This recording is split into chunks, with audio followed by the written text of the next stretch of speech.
그러나 내 종 갈렙은 그 마음이 그들과 달라서 나를 온전히 따랐으므로 그가 갔던 그 땅으로 내가 그를 인도하여 그의 후손이 그 땅을 차지할 것이다. 아멘. 이 시간은 민수기 강의 55번째 시간입니다. 오늘은 하나님께서 갈렙에게 주신 믿음과 순종 그리고 유업이라는 제목으로 하나님의 거룩한 말씀을 선포하겠습니다. 하나님께서 갈렙에게 주신 믿음과 순종 그리고 유업이라는 제목으로 말씀을 선포합니다. 이제까지 민수기에서 보았던 바와 같이 갈렙은 가나안 땅을 정탐하러 들어갔던 12명의 정탐군 중에 한 명이었습니다. 그는 10명의 정탐꾼이 하나님께 반역하였던 최악의 상황에서 여호수아와 함께 끝까지 하나님의 편에 섰습니다. 그래서 하나님은 그 갈렙을 지목하여 말씀하시면서 그가 다른 사람과 달리 가나안 땅에 들어갈 것이라고 약속하신 것입니다. 이 약속이 있었던 이후에 갈렙은 40년간의 광야 생활을 무사히 마쳤고 결국 가나안 땅에 들어가서 자기에게 주어진 유업을 차지하였습니다. 갈렙은 출애굽의 1세대 백성들 가운데 가나안에 들어갔던 소수의 무리 가운데 속했던 것입니다. 그와 함께 가나안 땅에 들어갔던 1세대 백성들은 여호수아를 비롯해서 아론의 두 아들 제사장들과 또한 레위 지파에 속했던 몇몇 사역자들이 포함되어 있었습니다. 이처럼 하나님은 백성들의 반역에 동참하지 않았던 사람들에게 가나안 땅의 유업을 허락해 주셨습니다. 그리고 오늘 본문은 그 사람들을 대표하는 사람으로 갈렙을 지목한 것입니다. 이렇게 하나님께서 친히 지목하여 말씀하실 정도로 갈렙은 하나님의 마음에 합한 인물이었고 또한 모든 성도들에게 귀감이 될 수 있는 삶을 살았습니다. 이러한 삶은 그가 스스로 일궈낸 것이 아니라 하나님의 은혜로 말미암아 이루어진 것입니다. 하나님은 갈렙에게 특별한 은혜를 부어주심으로 그가 평생에 하나님께 영광을 돌리며 많은 사람들에게 유익을 끼칠 수 있도록 인도하셨습니다. 자, 그러면 이 갈렙은 구체적으로 어떤 인물이었을까요? 자, 먼저 갈렙이라는 그 이름의 뜻과 또 출신에 대해서 살펴보겠습니다. 갈렙의 이름 뜻과 출신 먼저 말씀드리겠습니다. 자, 갈렙이라는 이름은 그 의미에 대해서 주석가들이 두 가지 의견을 제시합니다. 첫째로 이 갈렙이라는 이름은 히브리어에서 개, 강아지죠. 개를 의미하는 케레브에서 나온 것이라는 해석이 있습니다. 우리가 아는 바와 같이 성경에서 개라는 동물은 전혀 좋은 의미로 나오지 않습니다.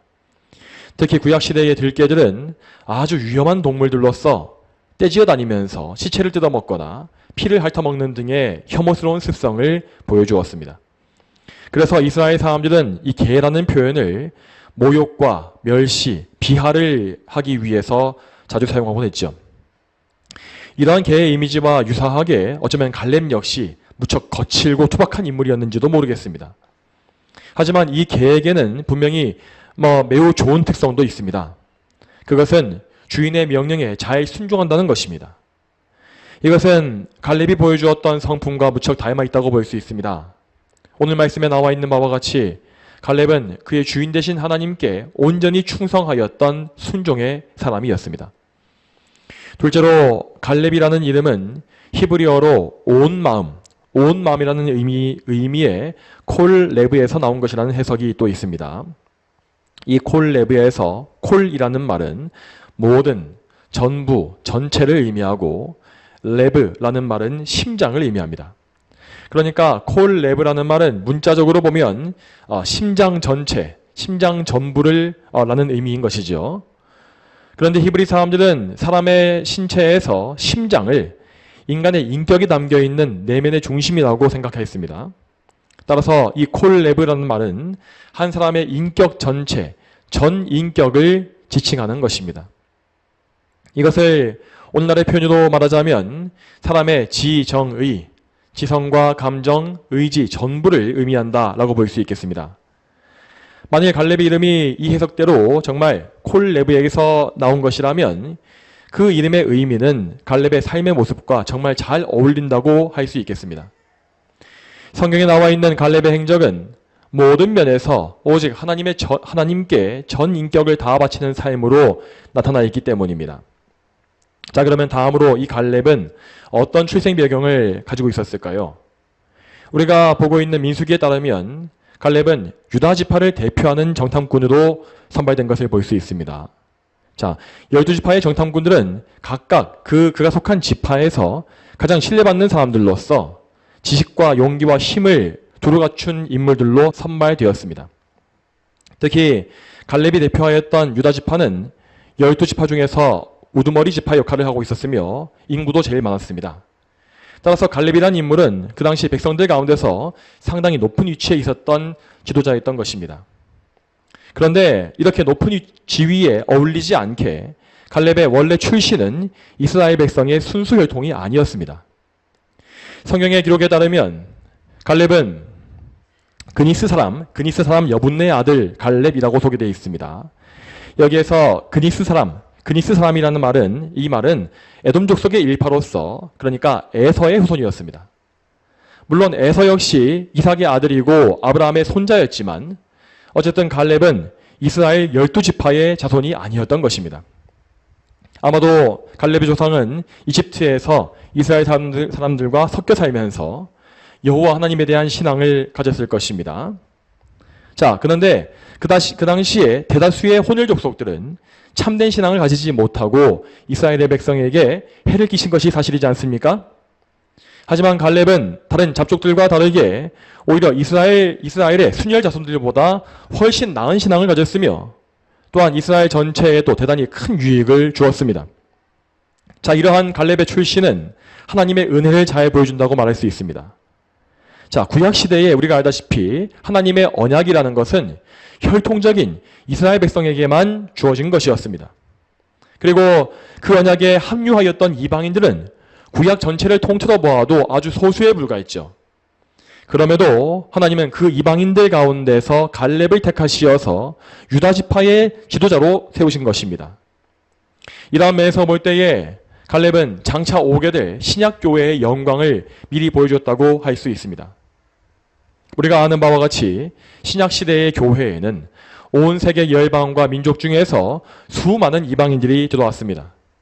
그리고 그들 중에는, 그 이방인들 중에서는 교회에 엄청난 유익을 주었던 위대한 성도가 많이 나왔던 것을 우리는 알고 있죠. 바로 이러한 역사를 미리 예고하기 위하여서 하나님은 에돔 족속 출신의 갈렙을 부르시어서 유다 지파를 대표하는 위대한 인물로 세워주신 것입니다. 그러면 계속 이어서 갈렙에 대한 성경의 평가가 어떠한지를 살펴보겠습니다. 먼저 오늘 본문을 통하여서 갈렙이 어떤 인물이었는지를 살펴보겠습니다. 오늘 본문인 민수기 14장 24절 말씀은 하나님께서, 사람이 아니라 하나님께서 친히 갈렙에 대해서 평가하신 말씀을 보여주고 있습니다. 그러므로 이 구절은 갈렙이 어떤 사람인지를 가장 정확하게 평가하는 말씀이라고 말할 수 있겠죠. 그러면 오늘 본문 말씀을 다시 한번 읽어보겠습니다. 민수기 14장 24절 말씀 다시 한번 읽겠습니다. 그러나 내 종 갈렙은 그 마음이 그들과 달라서 나를 온전히 따랐으므로 그가 갔던 그 땅으로 내가 그를 인도하여 그의 후손이 그 땅을 차지할 것이다. 아멘. 여러분, 이 구절에서 먼저 우리는 하나님께서 사람을 평가하시는 방식이 어떠한지를 잘 봐야 합니다. 여러분, 여기에 나와 있는 내용에는 눈에 보이는 사람의 외모나 업적에 대한 말씀이 전혀 없습니다. 갈렙의 용모가 잘생겼다라거나 혹은 그 키가 크고 체격이 크다라거나 혹은 그의 여러 가지 스펙이 좋았다라는 말씀이 없다는 것입니다. 그 대신에 하나님은 갈렙의 마음에 대해 말씀하셨고 또한 그의 순종에 대해 말씀하셨습니다. 그리고 하나님은 하나님께서 갈렙에게 베푸신 은혜에 대해서 말씀하시므로 갈렙에 대한 평가를 마치십니다. 갈렙의 마음, 갈렙의 순종, 갈렙이 하나님께 받은 은혜, 이것이 그에 대한 하나님께서 내리신 평가의 전부였습니다. 자, 이러한 평가는 사실 이 세상의 기준에서 정말 이상하고 무가치한 것으로 보일지 모르겠습니다. 성도가 가진 참된 믿음과 거듭난 심령, 또한 하나님께 바치는 순종과 헌신 등등은 이 세상이 절대 이해할 수 없는 가치입니다.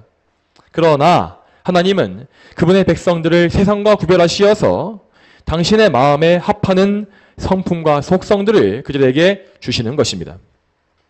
다시 말해서 하나님은 택하신 백성들 안에서 하나님의 형상을 회복하심으로 그들을 하나님 가까이에 이끄시고 하나님께서 보시기에 좋은 상태로 만드시는 것이죠. 자, 그러면 이에 대해서 성경의 증거를 한 구절 더 찾아보겠습니다. 자, 구약 성경에 사무엘상 말씀 같이 보시겠습니다. 사무엘상 16장 6절과 7절 말씀 같이 한번 보겠습니다. 그들이 왔을 때 사무엘이 엘리압을 보고 생각하기를 과연 여호와의 기름 부음 받을 자가 그분 앞에 있구나 하였으나 여호와께서 사무엘에게 말씀하시기를 그의 용모나 그의 큰 키를 보지 마라. 내가 그를 버렸기 때문이다. 내가 보는 것은 사람들과 같지 않으니 사람들은 외모를 보지만 여호와는 중심을 보기 때문이다 라고 하셨다. 아멘. 여러분, 이 말씀에 나와 있는 바와 같이 하나님의 안목은 우리 사람의 안목과 너무나 다릅니다. 사람은 육신을 가지고 있고 육의 장막에 속해 있는 존재이기 때문에 어쩔 수 없이 이 외적인 조건, 눈에 보이는 조건을 먼저 보게 되어 있습니다. 여러분, 방금 읽은 말씀에서 나오는 사무엘이라는 사람은 그 당대 그리고 구약시대 전체를 보아도 정말 가장 경건하고 거룩한 하나님의 사람이었습니다. 그럼에도 불구하고 사무엘은 하나님께서 왕으로 택하신 사람을 만나러 갔을 때에 자, 이 엘리압, 그러니까 이새의 첫째 아들이죠. 이 사람의 용모와 큰 키를 먼저 보았던 것입니다. 그러니까 그가 보기에도 그런 용모가, 그 외모가 먼저 눈에 들어오기 때문에 그렇게 된 것이죠. 자, 여러분, 우리의 안목에는 사무엘이 엘리압을 좋게 본 것에 딱히 문제가 없어 보일지 모르겠습니다. 하지만 여러분, 이미 사무엘은 앞서서 사울 왕의 실패를 똑똑히 보았음에도 불구하고 또다시 이렇게 외모를 보고 사람을 판단한 것입니다. 사울 왕은 맨 처음에 왕으로 세워질 때에 다른 백성들보다 어깨 위만큼 더 컸다라고 성경에 나와 있습니다. 자, 그 말은 사울의 키가 다른 백성들에 비해서 머리 한 개만큼, 그러니까 대략 25cm 정도만큼 더 컸다라는 의미입니다. 그만큼 사울 왕은 체격이 좋았었고 외모가 준수했으며 또한 당시에는 성품도 겸손해 보였습니다. 그렇지만 이것은 어디까지나 사람이 눈으로 보고 평가했던 사울의 모습이었습니다. 사울은 그의 훤칠한 외모 덕분에 모든 백성들의 기대를 한 몸에 다 받으면서 왕이 되었지만 얼마 지나지 않아서 그의 불경건과 불순종이 명확히 드러나고 말았습니다. 사울은 자기 죄를 회개하지 않았기 때문에 결국 하나님께 버림받았고 사무엘은 새로운 왕에게 기름을 붓기 위해서 이새의 집에 방문했던 것입니다. 이러한 배경이 있었음에도 불구하고 사무엘은 이새의 집에서 엘리압을 보았을 때 또다시 그의 준수한 외모를 보고서 과연 여호와의 기름 부음을 받을 자가 그분 앞에 있구나 라고 생각했던 것입니다. 여러분, 이러한 것이 바로 우리 사람의 연약한 본성입니다. 여러분, 다시 한번 말씀드리지만 사무엘이 얼마나 경건한 사람이었습니까? 그는 어릴 때부터 성막에서 살면서 하나님을 배웠고 일찍부터 이스라엘 백성을 위한 사사로서 섬겨왔던 인물이었습니다.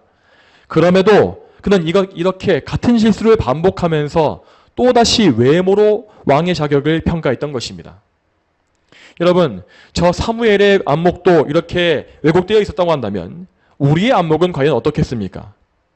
우리가 사람을 평가하는 관점이 과연 온전할 수 있을까요?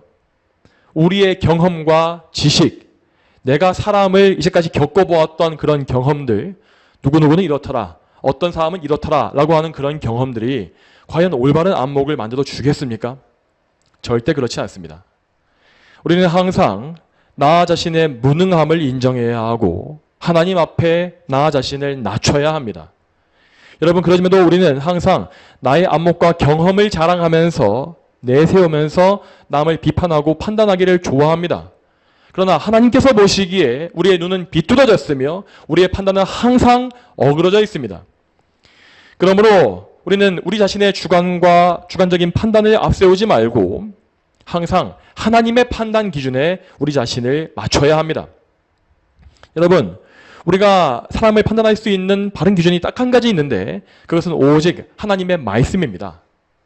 사람의 말과 행동, 사람의 삶의 방식과 태도와 자세가 과연 하나님 말씀에 합치하는지 그렇지 않은지 이것만을 우리는 판단할 수 있는 것입니다. 또한 이렇게 말씀에 따라서 사람을 본다고 할지라도 우리는 그의 마지막이 어떻게 될는지는 알 수가 없습니다. 지금 당장은 우리가 보기에 너무나 불경건하고 악한 삶이라 할지라도, 또 실제로 거듭나지 못하고 예수님 믿지 않는 사람이라 할지라도 그가 나중에 은혜로 구원받아서 하나님 나라에 우리보다 먼저 들어갈 수도 있는 것입니다. 그러므로 우리는 나 자신의 자아중심적인 성향을 다 내려놓고 오직 하나님의 판단을 가장 존중해야 할 것입니다. 여러분, 방금 읽은 말씀에서 하나님께서 보시는 것은 그 사람의 중심이라 하셨습니다. 그 사람의 중심이 성령으로 거듭났는지, 그리고 그 거듭난 심령이 하나님께 온전히 순복하고 있는지, 이러한 사실을 보신다라는 것입니다. 또한 하나님은 항상 말씀을 기준으로 하여서 사람을 평가하십니다. 그러니까 사람이 겉보기에는 아무리 경건하고 단정하다 할지라도 그는 하나님의 말씀에는 불순종하는 사람일 수 있다라는 것입니다. 그러므로 우리는 중심을 보신다라고 하는 이 말을 마음대로 이용하지 말아야 하겠습니다.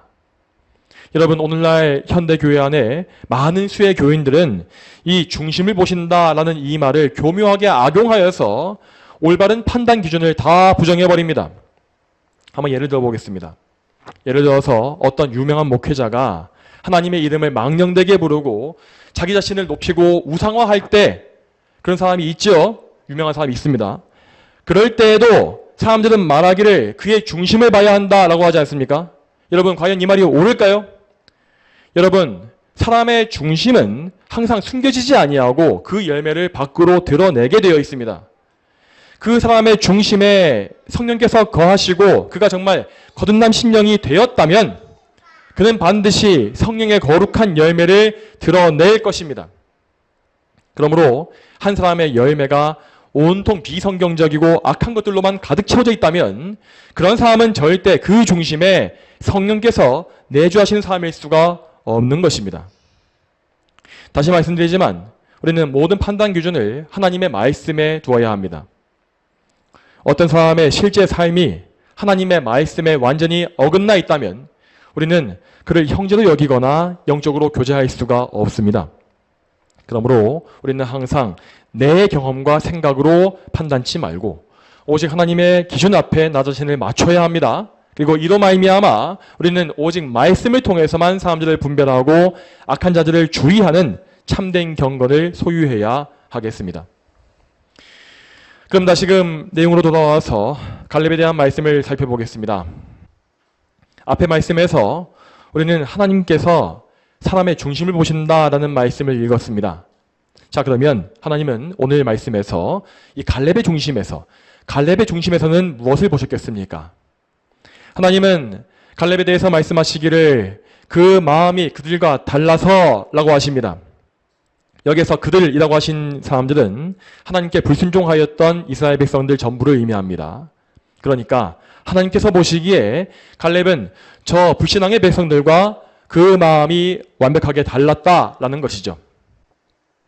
그리고 이 말씀에서 마음이라고 되어 있는 단어는 히브리어로 루아흐라고 되어 있습니다. 이 루아흐라는 말은 사람의 내면 전체를 포괄하고 있는 아주 광범위한 의미를 갖고 있는 말입니다. 자, 이 루아흐라는 말에는 사람의 마음과 영혼, 성품, 감정, 태도 등등 많은 내적 요소들이 한꺼번에 다 포함되어 있습니다. 그리고 구약 성경은 특별히 이 루아흐라는 말을 쓸 때에 주로 그 루아흐를 가진 사람과 하나님과의 관계가 어떠한지를 묘사한다고 합니다.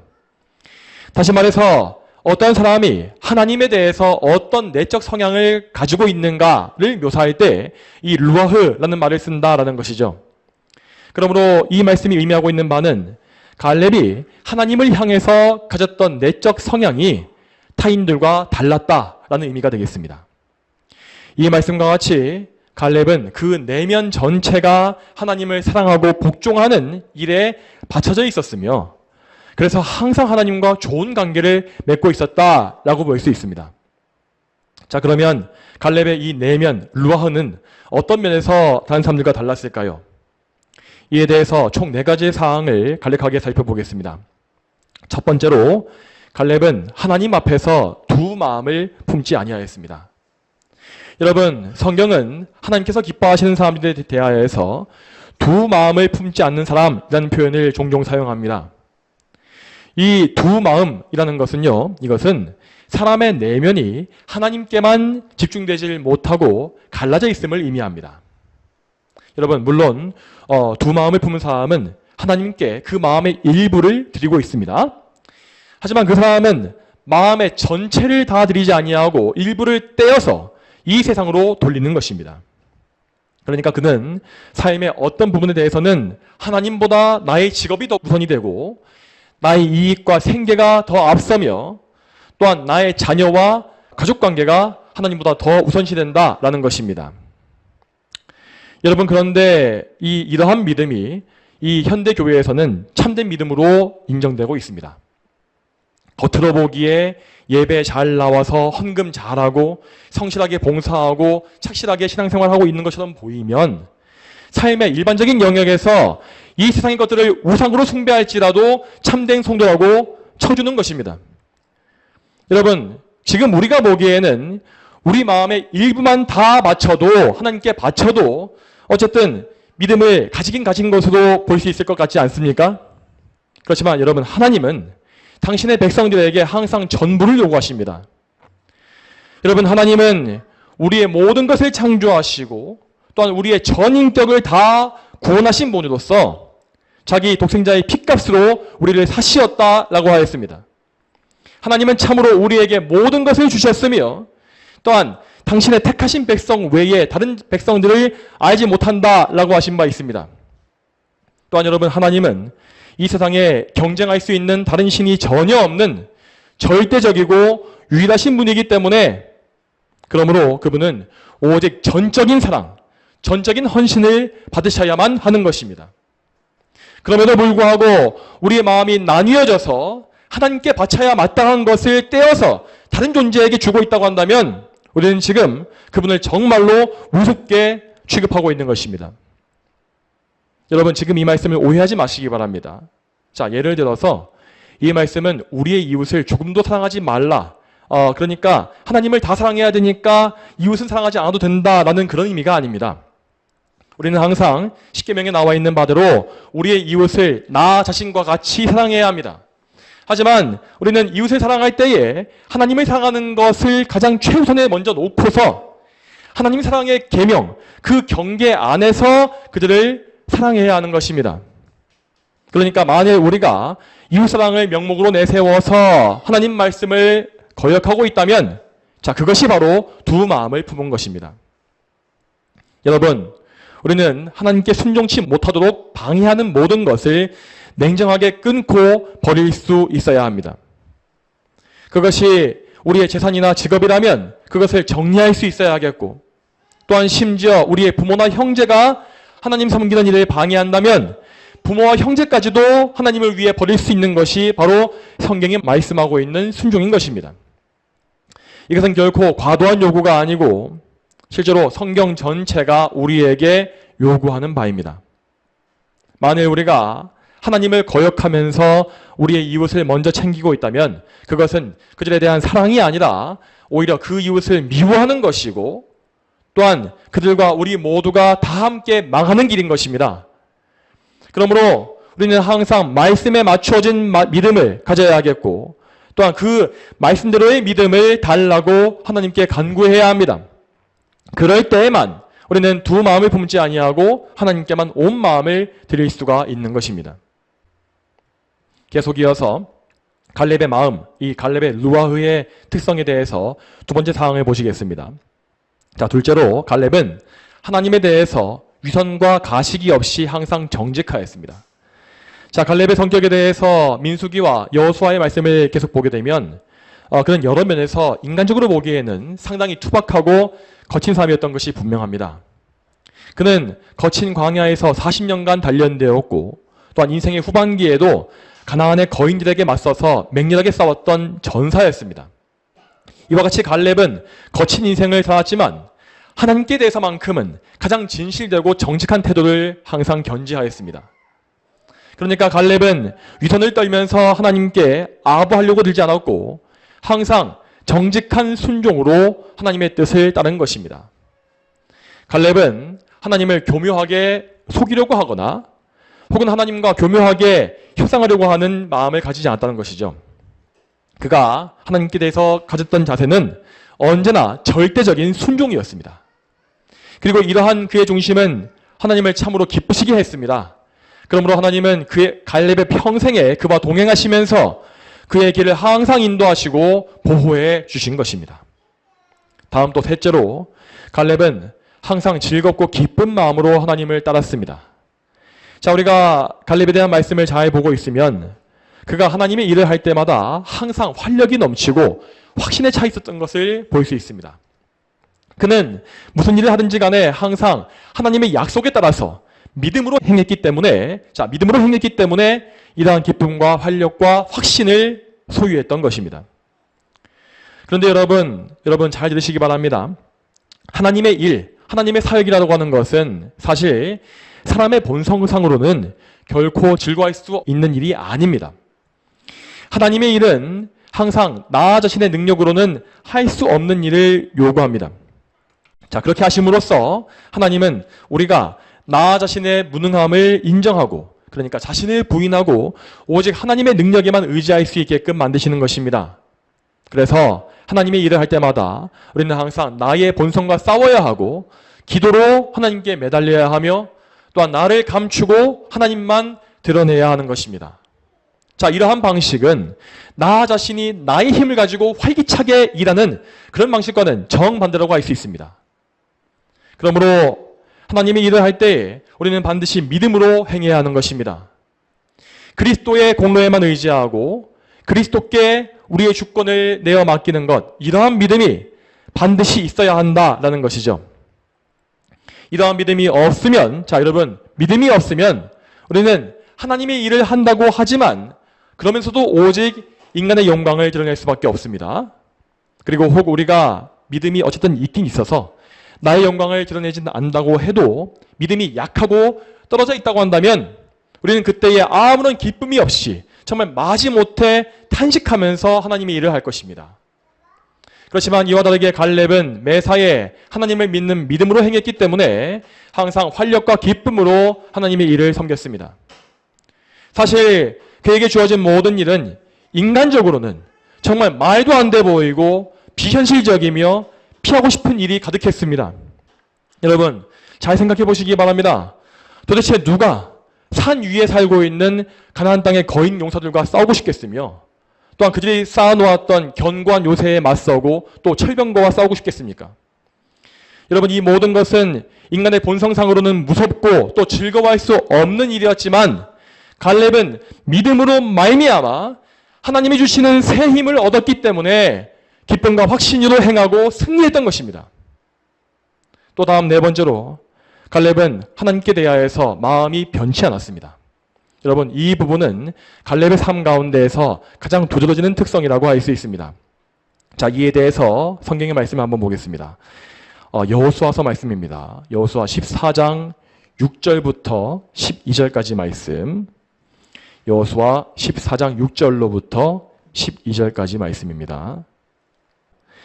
그때에 유다 자손이 길갈에 있는 여호수아에게 나아오고 그니스 사람 여분네의 아들 갈렙이 그에게 말했다.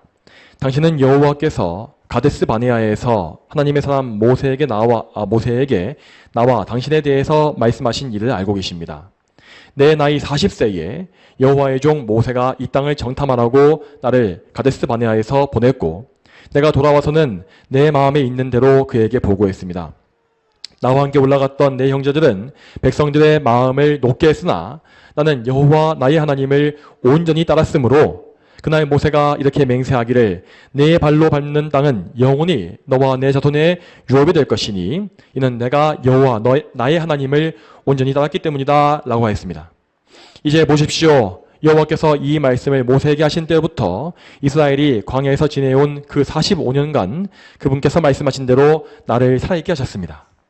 내가 오늘날 85세이지만 모세가 나를 보냈던 날과 같이 오늘도 여전히 강건하고 전쟁에나 출입하는 일에 내 힘이 그때나 지금이나 여전하므로 이제 여호와께서 그날에 말씀하셨던 이 산지를 내게 주십시오.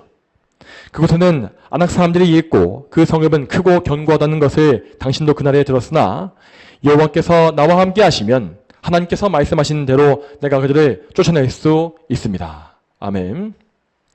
여러분, 이 말씀은 갈렙이 자기에게 주어진 유업의 땅을 정복하기에 앞서서 여호수아에게 보고했던 말들을 보여주고 있습니다. 여러분, 여기에서 특별히 우리는 갈렙이 고백했던 그의 인생의 여정에 대해서 주목해야 합니다. 그가 가나안 땅의 정탐꾼으로 선발되었던 그때에 그의 나이는 40세였다고 되어 있습니다. 그리고 우리가 아는 바와 같이 40세의 젊은 갈렙은 백성들의 불신앙 앞에서 용맹하게 하나님의 언약을 증언하고 약속을 그들에게 상기시켜주는 역할을 하였습니다.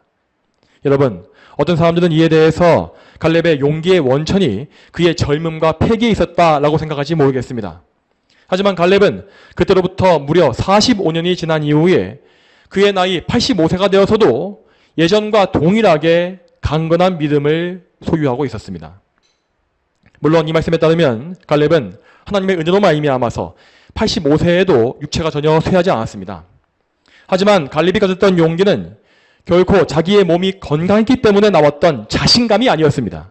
자, 여러분, 자신감이 아니었습니다. 그가 제 아무리 건강했다 할지라도 그의 힘만 가지고서는 가나안 땅의 성읍들을 정복할 수가 없었습니다.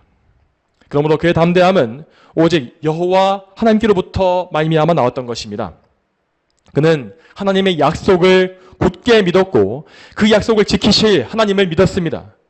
그래서 갈렙은 하나님께 의지함으로 하나님의 능력으로서 가나안 땅을 정복하고 유업의 땅, 약속하신 땅을 차지하게 되었던 것입니다. 여러분, 이와 같이 믿음의 사람은 세월의 흐름과 관계가 없이 항상 동일한 믿음을 견지할 수 있습니다. 그 사람은 거듭나서 믿음을 선물 받은 이래로 언제나 그 믿음의 본질을 잃지 아니하며 또한 날이 갈수록 그 믿음이 더욱더 뚜렷해지고 강건해 가는 것입니다. 비록 성도의 몸은 예전과 다르게 점점 쇠해지겠지만 그럼에도 그 안에 있는 믿음은 변치 않고 견고하게 섭니다. 왜냐하면 하나님께서 그 성도의 믿음을 지키시며 끝까지 붙잡고 인도하시기 때문입니다. 여러분, 이에 대해서 하나님의 약속을 찾아보겠습니다. 이사야서 말씀입니다. 이사야 40장 28절로 31절까지 말씀 같이 보시겠습니다. 너는 알지 못하였느냐? 너는 듣지 못하였느냐? 여호와 영원하신 하나님 땅 끝까지 창조하신 분은 피곤치 아니하시며 지치지 아니하시며 이해심이 한이 없으시며 피곤한 자에게 힘을 주시며 무능한 자에게 능력을 다하시니 젊은이라도 피곤하며 지치며 청년이라도 넘어지며 자빠지나 오직 여호와를 바라는 자는 새 힘을 얻을 것이니 독수리처럼 날개치며 올라갈 것이고 다른 박질하여도 지치지 아니하겠고 걸어가도 피곤치 아니할 것이다. 아멘. 여러분, 이 이사야서의 말씀은 모든 성도가 무조건적으로 육체가 건강하다, 육체적으로 건강할 수 있다라는 의미가 아닙니다. 물론 하나님께서 어떤 성도에게 은혜만 주시기만 하면 갈렙과 같이 노인이 돼서도 육체가 강건할 수 있습니다. 하지만 성도에게 약속되는 강건함은 주로 몸보다 영혼의 강건함입니다. 경건한 성도들은 비록 그 육체가 연약할지라도 그 영혼은 강건하여서 항상 활력이 넘칠 수 있는 것입니다. 왜냐하면 하나님께서 그의 영혼에 새 힘과 능력을 더해주시기 때문이죠. 여러분, 하나님은 영원 불변하시며 무한하신 분이므로 우리에게 항상 동일한 능력을 공급하실 수 있습니다. 따라서 그 능력을 얻는 자는 이 땅에 사는 동안에도 영적인 활력을 유지할 것이고 또 무엇보다 저 하늘에 올라간 이후에 한량없는 기쁨과 무한한 활력으로 하나님을 섬길 수 있을 것입니다. 자, 이렇게 해서 우리는 갈렙의 마음속 중심이 어떠했는지를 살펴보았습니다. 하나님은 참으로 갈렙의 중심을 보셨으며 그래서 그의 마음이 루아흐가 다른 백성들과 달랐다라고 평가하셨습니다. 자, 그러면 갈렙은 그 마음의 중심을 통해서 어떤 열매를 맺었겠습니까? 오늘 본문의 중간 부분을 보게 되면 이렇게 나와 있습니다. 민수기 14장 24절의 중간 부분 제가 읽어보겠습니다. 제가 읽겠습니다. 나를 온전히 따랐으므로, 나를 온전히 따랐으므로 라고 되어 있습니다. 여러분, 앞에서 말했던 바와 같이 갈렙은 다른 백성들과 다르게 하나님을 위해서 구별되어진 마음을 가지고 있었습니다. 이렇게 구별된 마음은 자연스럽게 그 삶에 좋은 열매를 맺게 되어 있는데 그것은 온전한 순종으로 드러나는 것입니다. 여러분, 갈렙은 그 마음이 하나님을 향해 했으므로 그 행실 역시 하나님을 향하게 되었습니다. 그는 다른 정탐꾼들과 달리 하나님을 온전히 따랐고 자기의 임무를 성실히 지켰습니다. 또한 그는 사람들 가운데서 따돌림 당하고 생명의 위협을 당하는 가운데서도 끝까지 하나님께 순종했습니다. 여러분, 여기에서 우리는 참된 순종의 특성을 알 수가 있습니다. 갈렙이 보여줬던 바와 같이 참된 순종은 사람들의 대세, 사람들의 흐름에 따르지 아니하고 다수의 편을 진리라고 믿지 않습니다. 또한 순종하는 자는 설령 이 세상에 자기 혼자만 남다 할지라도 항상 하나님의 말씀이 어떠한지를 먼저 생각합니다.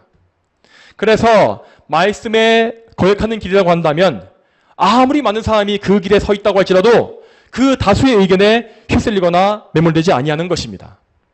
자, 다음으로 또 이어서 오늘 본문 말씀의 마지막 부분을 같이 보시겠습니다. 마지막 말씀 24절의 마지막 부분은 제가 읽겠습니다. 자, 읽겠습니다. 그가 갔던 그 땅으로 내가 그를 인도하여 그의 후손이 그 땅을 차지할 것이다. 아멘. 여러분, 우리 하나님은 신실하시고 은혜가 풍성하신 분이기 때문에 당신께 순종한 백성을 결코 저버리지 아니하십니다. 이 말씀에 나와 있는 바와 같이, 이 말씀에 나와 있는 갈렙과 같이 믿음으로 순종한 백성들은 하나님께서 약속하신 언약의 복을 반드시 받게 되어 있습니다. 갈렙은 그에게 약속되었던 가나안의 유업을 얻었고, 또한 우리는 우리에게 약속되어진 하늘의 유업을 받는 것입니다. 자, 여러분, 여기에서 우리는 순종과 유업의 관계를 잘 알아야 하겠습니다. 자, 순종과 유업의 관계를 잘 알아야 하겠습니다. 제가 누차 말씀드리는 것이지만 하나님은 우리의 순종을 공로로 계산하여서 유업을 주시는 것이 아닙니다. 여러분, 왜 그렇겠습니까? 우리의 순종이라고 하는 것은 내가 잘나서, 내가 믿음이 좋아서 순종했던 것이 아니기 때문이죠. 우리가 만일 100가지 말씀에 순종했다 할지라도 그 모든 순종은 오직 하나님의 은혜로만 이루어진 것입니다. 그래서 하나님은 그 풍성한 은혜, 그러니까 우리를 순종케 하신 그 놀라운 은혜에 더 큰 은혜를 부어주시어서 언약의 유업을 더해주시는 것입니다. 여러분, 이 세상에 존재하고 있는 모든 순종의 사람들, 순종하는 사람들은 다 하나님께서 친히 만드신 사람들입니다. 순종의 사람 한 명이 세워지기까지 하나님은 당신께서 친히 수고하심으로 그 사람을 만드신 것입니다. 하나님은 당신의 가장 귀한 독생자 예수 그리스도로 말미암아 그 사람에게 은혜를 계속 부어 주셔 왔습니다. 그 한 사람에게 믿음을 주시고 그 믿음을 견고하게 지키시며 때때로 그가 낙심할 때에 붙잡으시고 용기를 주신 그 모든 것은 다 하나님의 은혜와 그리스도의 공로로 말미암아 이루어진 것이었습니다. 이처럼 하나님은 당신의 그 놀라운 수고와 그 아들 그리스도의 공로를 통해서 순종의 사람을 한 명 한 명 빚으시고 만들어 놓으신 것이죠. 그러므로 그 모든 순종의 사람들은 자기의 순종을 다 이룬 이후에 예수님 앞에 서서 말하기를 나의 나 된 것은 다 하나님의 은혜입니다 라고 할 것이며, 또한 자신을 무익한 종입니다 라고 고백할 것입니다. 그리고 그들은 그 순종에 대한 보상으로 주시는 유업에 대해서도 그 역시 내 공로가 아니라 하나님의 은혜입니다 라고 찬송할 수 있는 것입니다. 여러분, 오늘 말씀에 나와 있는 갈렙은 바로 이러한 은혜의 삶을 살았던 인물입니다. 그는 오직 하나님의 은혜로 말미암아 마음의 중심이 변화하였고, 또한 평생에 그 은혜로 말미암아 믿음으로 살 수 있었습니다. 또한 그는 은혜로 말미암아서 끝까지 순종하였으며 은혜로 말미암아 하나님이 약속하신 유업을 상급으로 얻었습니다. 여러분, 이러한 갈렙의 삶은 우리 성도가 살아야 할 삶을 명확하게 보여주고 있는 것입니다. 참된 성도들은 하나님의 부르심에 의해서 광야의 삶으로 들어오게 됩니다. 그 광야의 삶 속에서 성도들은 믿음의 시험을 통과할 것이고 그 속에서 하나님의 선유로 훈련받을 것입니다. 그리고 그 훈련을 통하여서 성도들은 세월이 갈수록 더 견고한 믿음과 영적인 능력을 소유하게 됩니다. 이와 같이 하나님은 당신의 백성 각 사람, 자녀 한 명 한 명을 영적으로 다듬어 가시며 당신의 영원한 나라에 합당한 백성으로 완성해 가십니다. 여러분, 우리는 이러한 하나님의 은혜에 전적으로 의지해야 합니다. 나 자신은 믿음을 만들 수가 없고 이 세상을 이길 수가 없으며 또한 끝까지 믿음을 지키지도 못합니다. 하지만 누구든지 하나님께 의지하는 사람은 저 갈렙과 같이 담대함과 새 힘을 평생에 공급받을 것이며 그 마음을 하나님께 드림으로 말미암아 온전한 순종의 삶을 살 수가 있을 것입니다. 저와 여러분 모두가 오직 이러한 하나님의 은혜를 사모하고 그리스도의 공로에 의지함으로써 참된 믿음과 순종의 길을 다 갈 수 있게 되기를 주님의 이름으로 축복하며 기도합니다. 다 함께 기도하겠습니다. 하나님 아버지, 오늘도 민수기의 말씀을 통하여서 또한 갈렙이라고 하는 성경의 한 인물을 통해서 하나님께서 우리에게 원하시는 바 인생이 무엇인지를 보게 하시고 또한 우리가 이렇게 살 수 있는 공로가 우리에게 있는 것이 아니요 오직 하나님의 은혜와 예수 그리스도의 공로에만 있다는 사실을 알게 하심에 진심으로 감사드립니다. 하나님, 저희가 다른 것을 바라지 말게 해주시길 바랍니다. 저희가 정말 두 마음을 품어서 이 세상의 헛되고 허탄한 것에 저희 마음을 내어놓지 말게 해주시고 정말 저희의 인생을 하나님께 바쳐서 정말 저희의 전심이 또한 저희의 육체 전체가 다 하나님의 영광을 위해서 드려질 수 있기를 간절히 소망합니다. 주여, 이러한 뜨거운 믿음이 저희 속에서 사라지지 않게 해주시기 바라오며 항상 저희의 시선과 저희의 중심이 다 하나님을 향하게 하시고 하나님께 붙잡히는 가운데 오직 하나님의 영광을 위해 살 수 있도록 주여 인도해 주시옵소서. 저희가 늘 믿음으로 살 수 있도록 저희에게 믿음을 넣어주시며 더 견고케 하시고 또 하나님의 영광을 위해 살게 하실 하나님의 그 도우심과 은혜를 사모합니다. 감사드리오며 이 모든 말씀 거룩하신 예수님의 이름으로 간절히 기도 올립니다. 아멘.